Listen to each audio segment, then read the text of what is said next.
Public valeureux de la chaîne de télévision Star 21 TV, on a la grosse opportunité aujourd'hui de prendre sur les antennes de la télévision du 21e siècle l'un des messieurs les plus respectés ici en République de Guinée dans le monde de la culture. Nous avons monsieur le ministre de la Culture et du Patrimoine, mais aussi du Sport.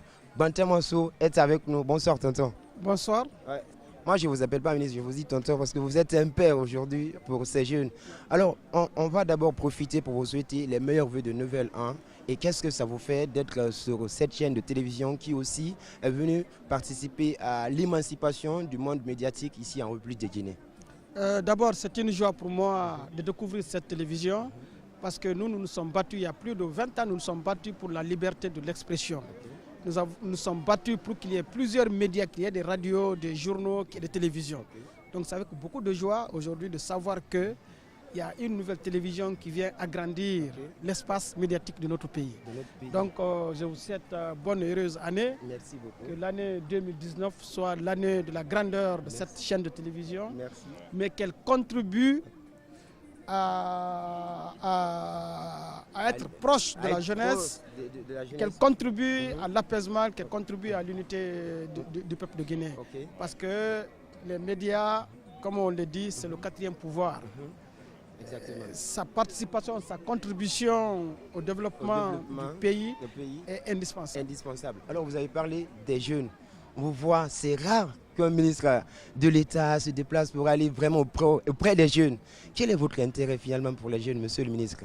D'abord, avant d'être ministre, tous ceux qui m'ont connu, qui ont connu mon parcours, j'ai toujours été un leader de jeunes. Du collège au lycée, du lycée à l'université de Kankan. J'ai été d'abord chargé de football à l'université, ensuite président du Conseil supérieur de sport et de la culture, avant d'être président du mouvement étudiant à Kankan. Donc de là, sur le plan politique, j'ai été premier responsable de la jeunesse, sur le plan politique. Et l'avènement du président Alpha Condé au pouvoir, j'ai été le premier ministre de la jeunesse et de l'emploi jeune. Et aujourd'hui, depuis 2011 jusqu'à aujourd'hui, je tourne entre les activités de jeunesse, sport, emploi, parce que culture, tout ce qui est sport, c'est jeune, tout donc ce qui est culture, donc je suis obligé d'être proche de cette jeunesse, d'être là, parce que le président Alpha Condé a dédié ces 2 mandats aux jeunes et aux femmes.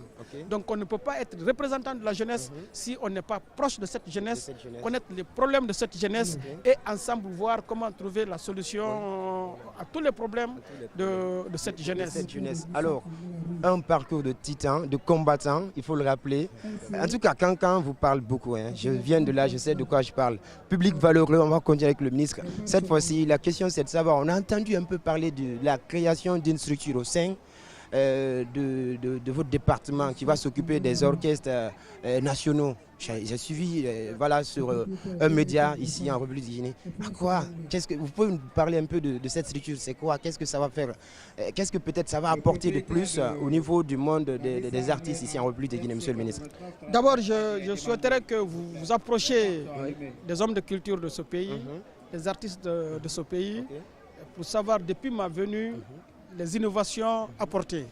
Aujourd'hui, on ne peut pas parler de musique en Guinée sans parler de ces ensembles qui, à un moment donné de l'histoire de la Guinée, ont fait la fierté de la Guinée et même de l'Afrique. Et je tiens à vous dire qu'à un moment donné, les ballets africains ont contribué à payer 70 ans. Mais les ballets africains, à un moment donné de l'histoire de ce pays, ont contribué à payer les travailleurs, les fonctionnaires guinéens. Donc c'est un patrimoine historique, les ballets africains. Vous comprenez? Donc il y a les ballets africains, les ballets Djoliba, les percussions de Guinée, mais n'oubliez pas qu'il y a les orchestres. Il y a le Bembia Jazz National, même si beaucoup sont décédés aujourd'hui, ils sont fatigués. Donc il faut créer une structure qui va gérer désormais tous ces ensembles-là. Nous refuserons que ces ensembles disparaissent parce qu'il faut rajeunir. Les noms restent même si les hommes doivent changer. C'est pourquoi j'ai même désigné quelqu'un qu'on appelle Cheikh Penor Traoré, qui est très connu dans le monde de la culture guinéenne, qui va être le DGA pour seconder une dame. Parce que le président dit qu'il dédie son mandat aux femmes et aux jeunes en répartissant les fonctions de responsabilité aux femmes. C'est pourquoi on a mis la femme et mettre l'homme derrière pour qu'ensemble nous soyons en contact permanent avec tous ces ensembles, connaître les problèmes. C'est pourquoi d'ailleurs, vous allez voir que Sekouba Kanja Kouyaté, dès ma nomination au ministère, je l'ai nommé comme directeur général de l'ensemble instrumental de Guinée, qui a été créé et géré par son défunt père. Aujourd'hui, à l'heure où je vous parle, Sekouba Kanja se trouve en Égypte, à l'heure où je vous parle, avec Jeannot, avec une forte délégation guinéenne, pour aller représenter la Guinée à un festival international. Donc nous ferons tout pour ne pas que ces ensembles disparaissent. Nous ferons tout parce que ça doit être des écoles. La jeunesse d'aujourd'hui qui apprennent la musique dans la rue, nous allons faire en sorte qu'ils se retrouvent auprès de ces ensembles pour connaître d'abord le passé de la Guinée, apprendre les instruments et connaître tout ce qui est lié à la musique, aux instruments, pour que la Guinée continue à rayonner sur le plan africain et sur le plan international. Laissez-moi vous dire ceci, cette jeunesse de Guinée, elle est très fière de vous, monsieur le ministre, je vous le dis, en pesant tous les mots qu'il faut. Alors on a aussi d'autres tontons à côté, je ne sais pas si je vais les faire parler. Tonton, vous êtes là, vous nous suivez, ça va, ça fait quoi d'être ici à la plage? Ça fait plaisir d'être à la plage et surtout la présence de son Excellence, monsieur le ministre, qui a été une surprise parce qu'il n'y avait pas un calendrier, mais aussi pas une surprise parce qu'il est toujours près de la jeunesse. Donc, ceci dit, nous sommes très réconfortés de le voir à nos côtés, d'être autour de cette jeunesse qui avait besoin de cet espace. Aujourd'hui, nous sommes envahis par cette jeunesse et nous pensons mettre tout en œuvre pour la satisfaction de la jeunesse, bien entendu avec l'accompagnement des autorités de l'État. Surtout notre ministre national. Je tiens un peu à parler de la plage, parce qu'à un moment donné, j'étais ministre de la jeunesse. Donc, au moment où beaucoup de plages de Conakry étaient occupées par un certain nombre de jeunes. Mais une occupation, je dirais, anarchique, sans réglementation, sans rien. Et à un moment, on a même connu des accidents où il y a eu beaucoup de jeunes qui ont perdu la vue.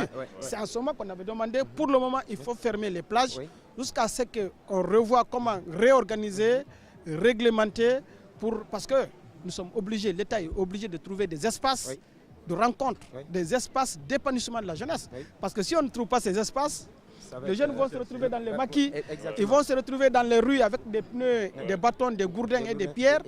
Donc c'est pas bon pour le pays. On a vu que vous avez procédé aussi à une petite visite dans le coin. Est-ce que vous êtes impressionné par le dispositif sécuritaire de cette plage? Non, aujourd'hui, comme le gestionnaire l'a dit, je suis venu à l'improviste, je n'ai pas informé. Parce qu'à un moment donné, comme je l'ai dit, c'était fermé. On vient de réouvrir. Maintenant, il faut savoir, est-ce qu'on a réouvert? Est-ce que les promoteurs ont commencé à prendre des dispositions? Parce qu'il faut l'accompagnement de l'État. Il faut l'accompagnement des personnes ressources. Parce que ces jeunes créent de l'emploi. Mais créent de l'emploi, mais ils contribuent à l'apaisement social.